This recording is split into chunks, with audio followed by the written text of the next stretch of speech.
చిలకలూరిపేటలోని master mind స్కూల్లో శుక్రవారం Ahalya trust ఆధ్వర్యంలో ఉచిత వేసవి వినోద శిబిరం ప్రారంభమైంది. డాక్టర్ శనక్కల రాజకుమారి ఈ శిబిరాన్ని ప్రారంభించారు. ఇటువంటి శిబిరాలు పిల్లల్ని సెల్ ఫోన్లకు దూరంగా ఉంచి విజ్ఞానానికి చేరువ చేయడానికి ఉపయోగపడతాయని అన్నారు.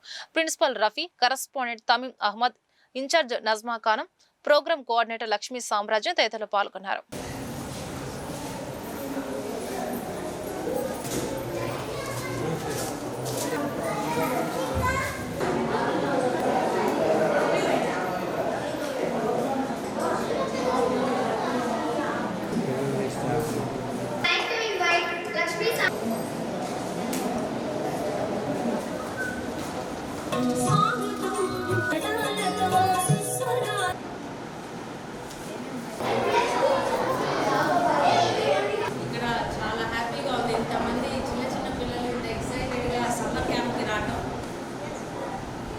అందరూ సమ్మర్ హాలిడేస్ మొదలైనాయి అందరికీ.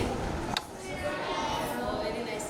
మీరు అందరు ఇంట్లో ఏం చేస్తారు మామూలుగా సమ్మర్ హాలిడేస్కి? కార్టూన్స్ చూస్తారా? ఇది టీవీ చూస్తారా? ఏ ఛానల్ ఎక్కువ చూస్తారు? మొబైల్ ఫోన్స్ నో ఫోన్సా? ఓ మీరందరికీ మంచి క్లాప్స్. అయితే ఇంకోటి, ఇవాళ మీరందరు ఇక్కడ సమ్మర్ క్యాంప్ రావటం ఎంతో మంచిది. ఎందుకు తెలుసా? ఎందుకు సమ్మర్ క్యాంప్కి ఎందుకు వచ్చారు? ఏం నేర్చుకోవడానికి వచ్చారు మీరు? ఏం ఇంట్రెస్ట్ ఉండి వచ్చారు మీరు అందరూ? అన్నీ మీరు నిజంగా చాలా లక్కీ. ఎందుకంటే మనకి మంచి టీచర్స్ ఉన్నారు ఇక్కడ, మీకు అన్నీ నేర్పిస్తానికి వచ్చారు గుంటూరు నుంచి. ఇవాళ మీరు ఈ సమ్మర్ క్యాంప్లో కొత్తవి నేర్చుకుంటారు, మంచి విలువలు నేర్చుకుంటారు. ఫస్ట్ ఆఫ్ ఆల్ మీకు కొన్ని విలువలు కూడా నేర్పిస్తాం. You should know first thing respect. అంటే ఐడియా ఉందా? అందరికీ గుడ్ మార్నింగ్ చెప్పారా? మరి ఇవాళ ఒకసారి చెప్పండి టీచర్స్ అందరికీ గుడ్ మార్నింగ్ అని. సో ఫస్ట్ అందరికీ రెస్పెక్ట్ అనేది నేర్చుకోవాలి. మీ ఇంట్లో కూడా మీ మదర్స్కి మీరు రెస్పెక్ట్ ఇవ్వాలి. మీ మదర్కి, ఫాదర్కి ఇస్తున్నారా? తిరిగి మాట్లాడుతున్నారా? సో చేయకూడదు అట్లాగా. నెక్స్ట్, అందరితో మంచిగా ఉండాలి, ఎవరిని తిట్టకూడదు, ఎవరిని అరవకూడదు. అది కైండ్నెస్. ఫస్ట్ ఏంటి? రెస్పెక్ట్. ఏంటది? Next kindness. Kindness. Next cleanliness. Cleanliness అంటే ఏంటి? శుభ్రంగా పెట్టుకోవటం. పొద్దున్నే లేచారా?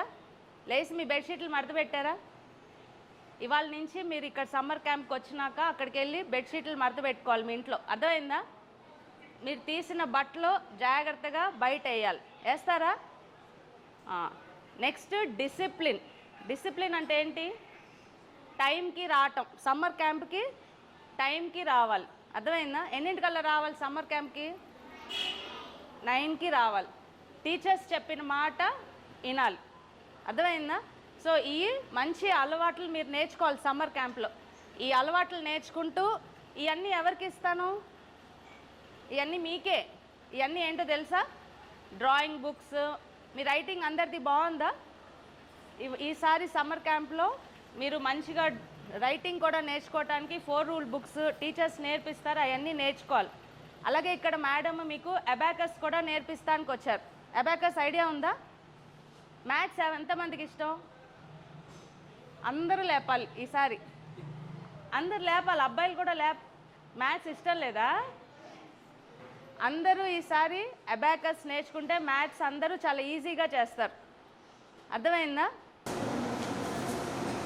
సో ఇవాళ రోజున ఈ సమ్మర్ క్యాంప్ నిర్వహిస్తున్నటువంటి ఉమాశంకర్ గారికి మన మధ్య లేకపోవడం, అలానే మేడం గారు వచ్చినందుకు చాలా హ్యాపీగా ఫీల్ అవుతున్నాము.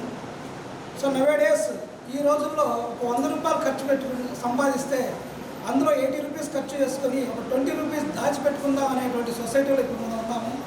అలాంటిది ఈ మన స్కూల్కి ఉమాశంకర్ గారు జస్ట్ సైన్స్ ఫెయిర్కి వచ్చి జస్ట్ మన పిల్లల్ని, మన వాతావరణాన్ని చూసి వాళ్ళ అమూల్యమైనటువంటి సమయాన్ని, అలానే చాలా ఖర్చుతో కూడినటువంటి ఈ సమ్మర్ క్యాంప్ని నిర్వహించడం చాలా ఆనందంగా ఉంది. సో సార్ చెప్పినట్టుగానే మాట నిలబెట్టుకున్నారు. ఇవాళ రోజున మాట నిలబెట్టుకోవడం అనేది చాలా కష్టంతో కూడినటువంటి పని. అలానే ఉన్న సంపాదనని దాచిపెట్టుకునే వాళ్ళు ఎక్కువ ఉన్నారు తప్పితే ఇలా పేదలకు కానీ ఎవరికైనా సహాయం చేయాలి అనేటువంటి ఉదయం కలిగి ఉండటం చాలా ఆనందంగా ఉంది. మేడం థ్యాంక్స్ఫుల్, హార్ట్ఫుల్గా థ్యాంక్స్ఫుల్ చెప్తున్నాను. సార్ కూడా లేరు. సో ఇలాగా ఇచ్చేసి మీ అందరికీ ఈ క్యాంపు నిర్వహించినందుకు మా మాస్టర్ మైండ్ స్కూల్ తరఫున మరొకసారి ధన్యవాదాలు తెలియజేస్తున్నాను మేడం. సో అలానే మా స్కూల్ ఫస్ట్ వచ్చినటువంటి సంజన 552 మార్క్స్ వచ్చినాయి ఫస్ట్. సో సార్ గారు అనౌన్స్ చేసినట్టుగా 1000 రూపీస్ అనౌన్స్ చేయడం జరిగింది. సార్ గారు రాగానే ఇప్పిస్తాము. అలానే ఏ సబ్జెక్ట్ అయినా సరే 100కి 100 వచ్చినట్టయితే 1000 రూపీస్ ఇస్తామని చెప్పారు. సో మైమున్నీసా క్లాస్ సెకండ్ వచ్చారు. ఆ మ్యాథ్స్లో 100కి అవుట్ ఆఫ్ 100 వచ్చినాయి. సార్ వచ్చిన తర్వాత 1000 రూపీస్ ఇస్తాము.